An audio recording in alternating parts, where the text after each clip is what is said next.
If you're in a relationship and you're living with this person, there's a very small chance that you actually have no idea as to who they even are. There might not be any red flags, and everything they've told you could actually be one big lie, and you may never pick up on it. The events that happen in this case can happen to absolutely anyone, and there's no way that you can ever control it, because in reality, you will never fully know everything about another person in your life. Whether you're in a relationship with them, whether they're a family member, doesn't matter. You will never know them fully. This is the case of the vanishing killer.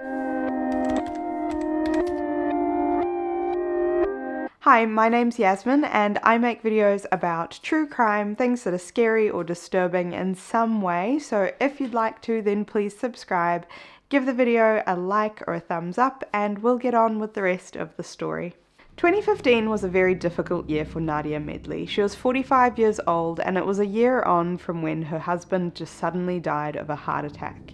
She was left alone with her daughter, who was 14 years old, but luckily Nadja and her daughter Payton were really close. They had such a good relationship and they supported each other through the grief. Nadja worked as a massage therapist, and one day things were just business as usual, but she seemed to have a bit of a spark with a male client. His name was Mike Bullinger, and she wasn't really ready to start a relationship with anyone, but it was very hard to resist Mike. Their relationship progressed at a pace that Nadja was very comfortable with. It was very slow, and the two of them eventually became inseparable. Payton felt like her mum was happy again, and there was a sense of family around the house. Mike was a private jet pilot, and he'd often be away for a couple of weeks at a time, which actually worked out really good for their relationship because it kept everything quite fresh. On his weeks off, he would make sure to spend lots and lots of quality time with Payton, and he taught her how to shoot a gun. They would fake wrestle, and these videos are all over Nadja's Facebook. They'd go on really long family hikes, and they just spent a lot of time together. It was a really nice dynamic. Payton even started to call Mike Dad after a while, and on Nadja's Facebook profile, she'd regularly post these photos and videos to just update everyone about her little family. So everything seemed like it was going pretty well. It had been about a year and the couple were still living in separate households. Although they lived in very close proximity to each other in Ogden in Utah, Mike rarely stayed the night at Nadja's house. He didn't really want to rush anything, and he felt like their relationship was in a good spot. But this was slowly starting to bother Nadja because she wanted something a little bit more concrete and a little bit more serious, I guess, which is when Mike decided to surprise Nadja and Payton by purchasing a farmhouse on a huge plot of land in Caldwell, Idaho, for them to all move into together. And I hope I said Caldwell correctly.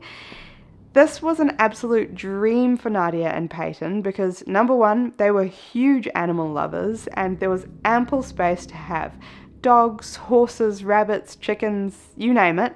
And number two, Nadja could finally retire and spend her days taking care of these animals, which was her absolute passion.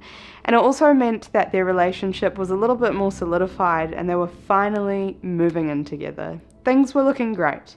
Initially, when they moved over to the farmhouse, Nadja was super excited and she started posting multiple videos on Facebook where you can see how big the property is, and she's talking about all the dreams about how she's going to change the property, like put up some fencing, and how she's going to get all these animals.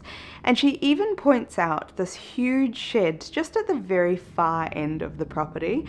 So when you're actually standing where that shed is and you're looking out towards the road, the property is so long that you actually can't even see the house. There's all these trees in the way, and honestly, it just looks so tranquil and beautiful. When they moved over to the farmhouse, there was some work that needed to be done though. So they had some animals like rabbits and dogs, but they quickly arranged to pick up a few horses from Ogden as well to bring them over to the farm. On the 9th of June, Nadja was actually supposed to pick up these horses, but she never showed up, and the person who owned the horses thought that this was kind of weird, so he gave her a call, but she didn't answer her phone. No big deal.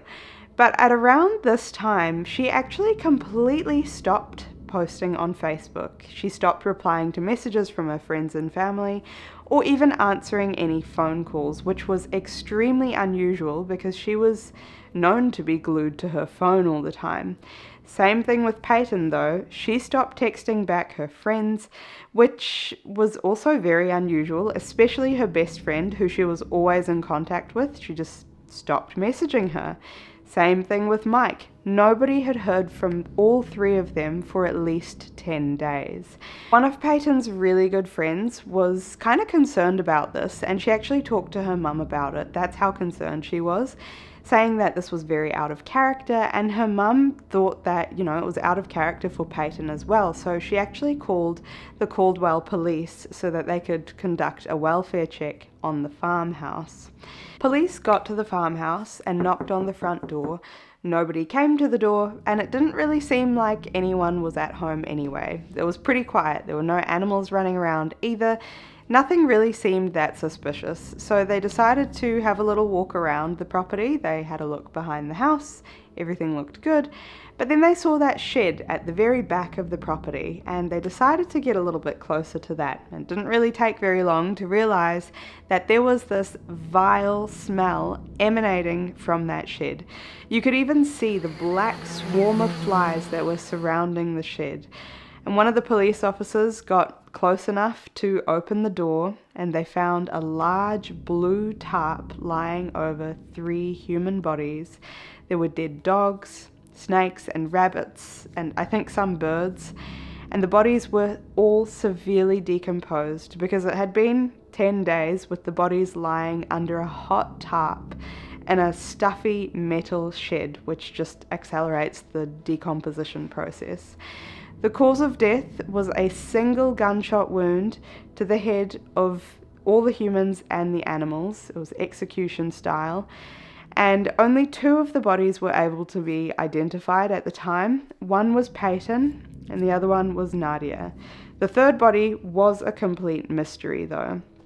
From dental records, they were able to reveal that this was the body of 57-year-old Cheryl Baker. Cheryl had no connection to Payton or Nadja. They had never ever crossed paths previously. No one in Nadja or Payton's life had even heard of Cheryl before. So who was she? Cheryl was Mike's wife for 10 years. Mike, whose real name was actually Gerald Mike Bullinger, was cheating on his wife with Nadja. And for a whole 2 years, Nadja and Cheryl didn't suspect anything. No one in their lives, not even their friends or family, knew what was going on with Mike or Gerald or whatever you want to call him. Cheryl was an art teacher at Greenwood Charter School, and one day Gerald came up with the idea of selling their house in Ogden, which by the way was only 15 minutes away, like 15-minute drive away from Nadja's house, which is just dangerously close. And he offered to buy a farmhouse with Cheryl combined, obviously. Cheryl loved this idea. She was super keen to retire, and she also knew that the property had this big shed on it. So she was excited to turn that into an art studio and just basically live out her retirement with her seemingly loving husband, who was a complete liar. What they did is they put their house on the market, and in the meantime, they bought the farmhouse property under both of their names.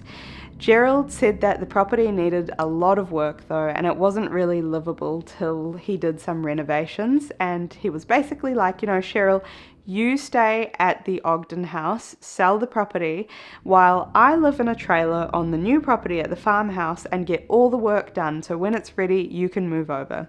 Now, obviously, we know that Cheryl wasn't actually doing any renovations. Instead, he had Nadja and Payton move into the house. So on the 9th of June, Cheryl knew that Gerald would be working on the farmhouse, and she decided it would be really nice to drive 5 hours and surprise him at the property. When she got there though, she could clearly see that the house was not in ruins. There were animals running around, there were cars parked there, someone was definitely living there, and it wasn't her husband. Being really confused, Cheryl got out of the car and knocked on the front door. And no one really knows what happened at this point or what happened next, but it's suspected that Gerald obviously panicked when he saw his girlfriend and his wife unexpectedly meet each other, so he decided to shoot them all. In saying that, there was no sign of a struggle or any injuries to any of the bodies, it was just that single gunshot wound to everybody's head. And so it's possible that Gerald actually saw Cheryl coming in from a distance and got to her before she could even get into the house or knock on the door or anything like that. Nobody knows where Gerald is, and I honestly don't think we're ever going to find out.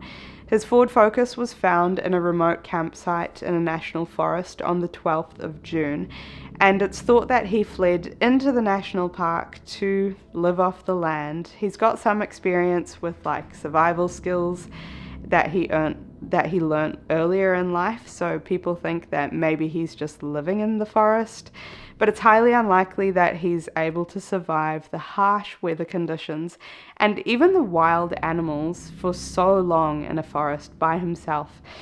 It's even possible that he may have ended things for himself there. The area has been searched multiple times, and of course it's a huge park. Realistically, they can't actually search it all. But now it's been 7 years and there's been no sightings of him, which is why he's also known as the Vanishing Killer. If you got this far in the video, thank you so much for watching. If you find topics like this interesting and you're not subscribed, please subscribe and give the video a like. I post every single week, so I will see you next week. Bye.